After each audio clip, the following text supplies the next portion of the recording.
Bismillahirrahmanirrahim. Welcome to Aisha Forces Academy.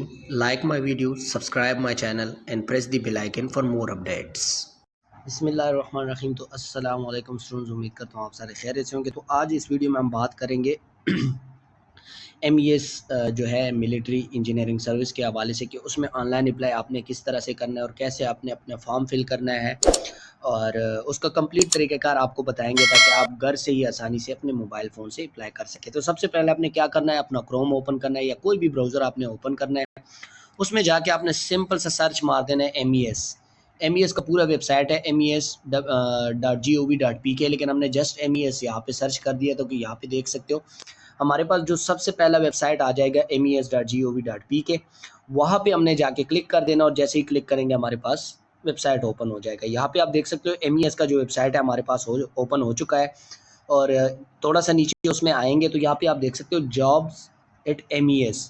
ये देखिए सबसे पहले जो ये आपके पास आ रहा है, यहाँ पे NG स्टाफ और RTE स्टाफ आपको समझाऊंगा कि इसका मतलब क्या है। सही है, सबसे पहले यहाँ पे इस पर क्लिक करेंगे, ये नीचे एडवर्टाइजमेंट पे हम क्लिक करेंगे तो ये आप देख सकते हो हमारे पास ये कंप्लीट डिटेल आ गई है जहाँ पे हम अप्लाई भी कर सकते हैं, हम जॉब की एडवर्टाइजमेंट भी पढ़ सकते हैं, जो कि मैंने ऑलरेडी वीडियोस अपलोड की हुई है, हमारे डिस्क्रिप्शन में लिंक मौजूद है, वहाँ पे आप लोग देख सकते हो। दोनों की मौजूद है, RTE स्टाफ की भी और NG स्टाफ की भी, वो आपको आगे समझाएंगे कि इन दोनों का मतलब क्या है। उसके बाद ये गाइडलाइंस आप पढ़ सकते हो। अप्लाई करने से पहले ये गाइडलाइन ज़रूरी है जो आप लोगों के लिए दरकार है, लेकिन यहाँ पे वीडियो बहुत लंबी हो जाएगी इसलिए हम बात नहीं करेंगे इस पर। ये देख सकते हो ऑनलाइन अप्लाई के लिए आप जब अप्लाई करोगे तो उसके बाद यहाँ पे आप अपनी फ़ीस जो है वो पे कर सकते हो, इजी पैसा के थ्रू भी और बैंक अकाउंट के थ्रू भी। उसके बाद अपना स्टेटस यहाँ पे चेक कर सकते हो रोल नंबर वगैरह के लिए, और यहाँ पे रोल नंबर वगैरह आपने रिट्रीव करना हो तो यहाँ पे आप देख सकते हो। अच्छा, इसके बाद सबसे पहले काम हम क्या करेंगे, हम सबसे पहले हम काम करेंगे अप्लाई का। सही है, बाकी चीज़ें हम बाद में करेंगे।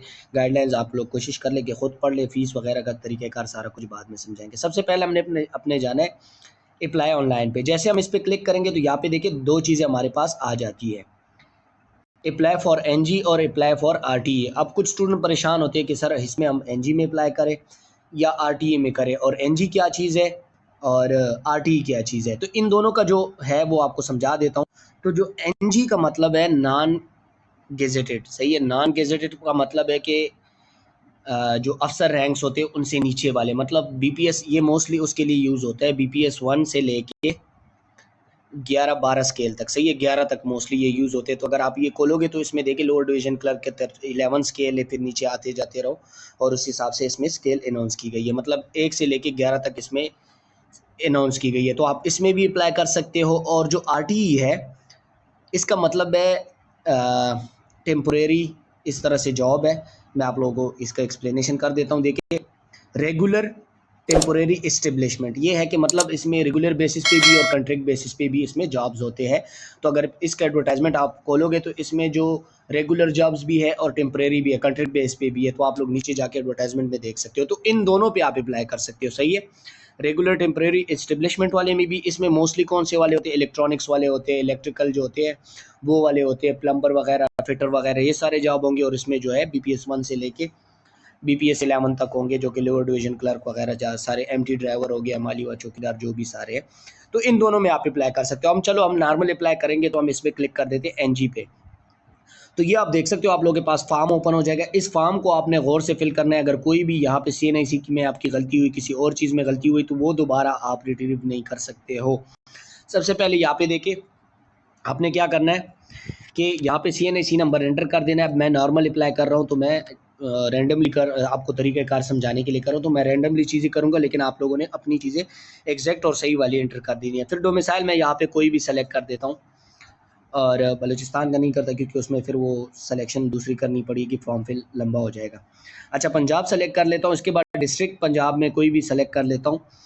उसके बाद आपने अपनी जेंडर सेलेक्ट करनी है, अगर फीमेल है तो फीमेल, और अगर मेल है तो मेल के लिए अप्लाई कर देना है। अपना रिलीजन यहाँ पे अपने जो भी आपका रिलीजन है वो आप यहाँ पे एंटर कर सकते हो। यहाँ पे मैं मुस्लिम कर लेता हूँ, अल्हम्दुलिल्लाह हम तो मुस्लिम है। डिसेबिलिटी अगर आपकी कोई भी है, देखिए अगर आप एक मिसाल के तौर पर आपकी डिसेबिलिटी है लेकिन आपकी CNIC में मेंशन नहीं है तो आप यहाँ पे नो करोगे। अगर CNIC में मेंशन है तो आप यस कर सकते हो उसके बाद। सही है, उसके बाद ये वाला कोड जो है ना, यहाँ पे स्टूडेंट परेशान हो जाते सर अब ये वेरिफिकेशन कोड कौन सा है यहाँ पे जो डालना है, तो ये आप देख सकते हो। ये आपने नीचे जाके रिपीट करना है, बिल्कुल सेम टू सेम जो लिखा हुआ है।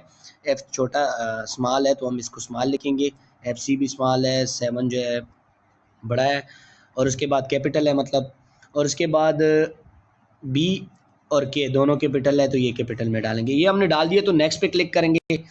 नेक्स्ट पे हमने क्लिक कर दिया तो ये देखिए स्टेप 2 हमारे पास ओपन हो चुका है, एक स्टेप हमारा फिल्ड हो चुका है। अब यहाँ पे देखिए आपने पोस्ट सेलेक्ट करना है, जिसके लिए भी आप अप्लाई कर रहे हो, लोअर डिवीजन क्लर्क के लिए कर रहे हो, सिविल एमटी ड्राइवर, चौकीदार, किसी के भी लिए हम सिविल डिवीजन क्लर्क के लिए अप्लाई करेंगे। यहाँ पे डेट ऑफ बर्थ आपने अपनी एंटर करनी है, चाहे कोई भी, मैं नॉर्मल एंटर करूँगा, आपने अपनी जो एग्जैक्ट है वो आपने एंटर करनी होती है, सही है। तो कोशिश करना इसमें गलती नहीं करना। अच्छा sorry, are you son daughter widow of the सीज सिविल सर्वेंट। अच्छा आप किसी ऐसे बंदे के बेटे हो जो ड्यूरिंग सर्विस जो है वो फोत हो चुके हैं, तो यहाँ पे आप सिलेक्शन कर सकते हो, हम नो करेंगे। डू यू बिलोंग टू, आप किसी ऐसे जो है कास्ट से, मज़हब से जो है ना ताल्लुक़ रखते हो जो कि मतलब गैर मज़हब आप कह लें मुस्लिम के अलावा, तो आप यहाँ पे यस कर सकते हो, अगर करते हो तो, नहीं करते हो तो नो कर दे। Are you in government service या रिटायर्ड आर्म फोर्सेस, या आप सर्विस कर रहे हो या उनसे बाहर हो, तो हम इसको भी नो करेंगे और नेक्स्ट स्टेप पे जाएंगे। अगर आप है तो आप यस कर सकते हो, लेकिन आपके पास एनओसी की कॉपी लाजमी होनी चाहिए टेस्ट के टाइम। अब यहाँ पे पिक्चर मांग रहे हैं, इसको मैं पॉज करके कोई भी पिक्चर इसमें मैं अपलोड कर देता हूँ। अच्छा स्टूडेंट, तो ये आप देख सकते हो हमने नॉर्मल एक पिक्चर अपलोड कर दी है जो कि टेस्ट सिलेबस एंड सब्जेक्ट्स है, जो कि इंशाल्लाह बहुत जल्द अनाउंस हो जाएगा, मतलब अपलोड कर दूंगा इसका सिलेबस वगैरह सारा। अच्छा यहाँ पे आपने अपना नेम जो है वो एंटर कर देना है, हम एकेडमी का नाम लिख देंगे, फिर यहाँ पे फादर का नेम एंटर कर देना है, हम कोई भी एंटर कर लेते हैं यार। उसके बाद यहाँ पे प्रेजेंट एड्रेस जो आपका है ना, जहाँ पे आप रह रहे हो, बिल्कुल वही वाला आपने यहाँ पे एंटर कर देना है। और जो आपका परमानेंट एड्रेस है जो आपके एनआईसी के अंदर है, सीएनआईसी के अंदर है,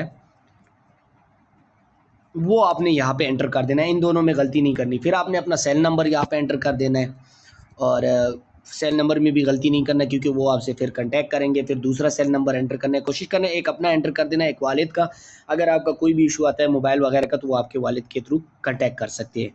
एग्ज़ाम सेंटर जो है वो आपने बिल्कुल सोच समझ के सेलेक्ट करना है, क्योंकि फिर आपका एग्ज़ाम सेंटर जो है वो चेंज नहीं होगा और बाद में आप लोगों के लिए मसला होगा। आप ऑल ओवर पाकिस्तान में कोई भी सेंटर सेलेक्ट कर सकते हो जो आपके करीब पड़ता है। इसके बाद हम ये नेक्स्ट करेंगे, तो यहाँ पे देखिए एजुकेशन स्टेप्स में आपको ये कुछ चीज़ें बता रहे हैं कि ये देखिए इसके लिए जो एजुकेशन चाहिए वो मिनिमम मैट्रिक होना चाहिए, और स्पीड जो टाइपिंग स्पीड आपकी है वो 30 वर्ड पर मिनट लाजमी होनी चाहिए। तो ये दो चीज़ें रिक्वायर्ड है, ये आपकी होनी चाहिए, उसके बाद आप अप्लाई कर सकते हो। अब ये देखिए नोट में भी वही चीज़ें लिखी हुई है कि आपके पास आपको मतलब ये MS ऑफिस का नॉलेज होना चाहिए, और MS ऑफिस के साथ साथ आपने ये जो NITB से कोर्स करना होता है, जो तकरीबन 2-3 हफ्ते का बेसिक कोर्स होता है, वो आपने लाजमी पास करना होता है 1 साल के अंदर अंदर। तो ये रिक्वायरमेंट है जो आपने करनी होती है इसके लिए। तो चलिए अभी यहाँ पे आ जाते हैं, मैट्रिक इसके लिए रिक्वायर्ड है, हम मैट्रिक सेलेक्ट कर लेते हैं। जो आपने उसमें किया हुआ है, आर्ट्स में किया या साइंस में किया या अदर कोई भी किया हुआ है, तो आप यहाँ पे मेंशन कर सकते हो। अब 10 मार्क्स आप यहाँ पे सेलेक्ट कर ले, मैं 800 लिख देता हूँ वैसे नॉर्मल। टोटल मार्क्स वैसे 1100 लिख देता हूँ, सॉरी ज़्यादा कर दिए। और उसके बाद बोर्ड या इंस्टीट्यूट, आप कोई भी मतलब जो आपका बोर्ड है वो आपने यहाँ पे मेंशन कर देना है। जस्ट पिशावर लिख देता हूँ तो उसको समझ आ जाएगी। अब बाकी डिटेल हम इसमें एंटर नहीं करते, अगर आपके है तो आप एंटर कर सकते हो, हम जस्ट इसको नेक्स्ट कर देंगे। अब यहाँ पे देखिए स्टेप 5 हमारे पास आ गया, 4 स्टेप हमारा कंप्लीट हो गया। अभी आखिरी स्टेप है हमारा 5वें का 5वां। तो इसमें क्या मांग रहे हैं आपसे, एक्सपीरियंस मांग रहे हैं। अगर आपका एक्सपीरियंस है, सारी डिटेल यहाँ पे एंटर करके उसके बाद आपने ऐड एक्सपीरियंस कर देना है, तो आपका ऐड हो जाएगा। अदरवाइज अगर नहीं है तो आपने नेक्स्ट पे क्लिक कर देना। तो ये देख सकते हो ये आपके पास आपका फॉर्म फिल हो चुका है। यहाँ पे आप अपने फॉर्म को सही से चेक करके, अगर कहीं पे गलती है तो आप क्या कर सकते हो, गो बैक पे जाके वहाँ पे आप अपना डिटेल ठीक करके फिर वापस इधर आ सकते हो। अगर नहीं आपका बिल्कुल ठीक है, फ़ोटो शोटो सब कुछ ठीक है, तो अपने फॉर्म पे यहाँ पे ये सबमिट पे क्लिक कर देना है, तो आपका फॉर्म सबमिट हो जाएगा। यहाँ पे आप देख सकते हो आपका फॉर्म सबमिट हो चुका है, और ये आपका रोल नंबर है। ये देखिए रोल नंबर हमारा क्या बन गया है, PU26LDC 327786। नोट इट डाउन, ये आप अपने पास नोट करें। नेक्स्ट स्टेप में क्या होगा, अब यहाँ देखें पे थ्रू इजी पैसा, ऑनलाइन और प्रिंट चालान फ्रॉम बैंक। या देखिए फॉर्म जो है, चालान फॉर्म जो है वो बैंक में जमा करे या ऑनलाइन इजी पैसा के थ्रू करे। तो हर बंदे इजी पैसा के थ्रू करते हैं, जो कि आसानी से पे हो जाता है। उसके बाद यहाँ पे है पे योर एग्जाम फीस, जो कि 1000 है। बैंक चार्जेस यूजिंग, उसमें जो है ना बैंक चार्जेस भी थोड़ी बहुत लगेंगे, तो ये आपने पे करने हैं। और जो चालान फॉर्म है वो दूसरे डॉक्यूमेंट, ये do not send us challan form और एनी अदर डॉक्यूमेंट्स, के हमें जो है चालान फॉर्म ना सेंड करे, आप डायरेक्ट वहाँ पे पे करें जो भी बैंक हो। तो स्टूडेंट ये थी ऑनलाइन अप्लाई का तरीक़ेकार। उम्मीद करता हूँ आप लोगों को समझ आ गई होगी। बहुत ईजी था, आप लोग घर बैठ के इसमें अप्लाई कर सकते हो। उम्मीद करता हूँ आप लोगों को समझ आ गई होगी। अगर समझ आ गई है तो वीडियो को लाइक करें, चैनल को सब्सक्राइब करें और बेल आइकन को लाजमी दबाएं ताकि मेरी नई आने वाली वीडियो की अपडेट आपको बर वक्त मिल सके। तो चलिए मिलते हैं अगली वीडियो में। दुआओं में याद रखिएगा। तब तक के लिए अल्लाह हाफिज़।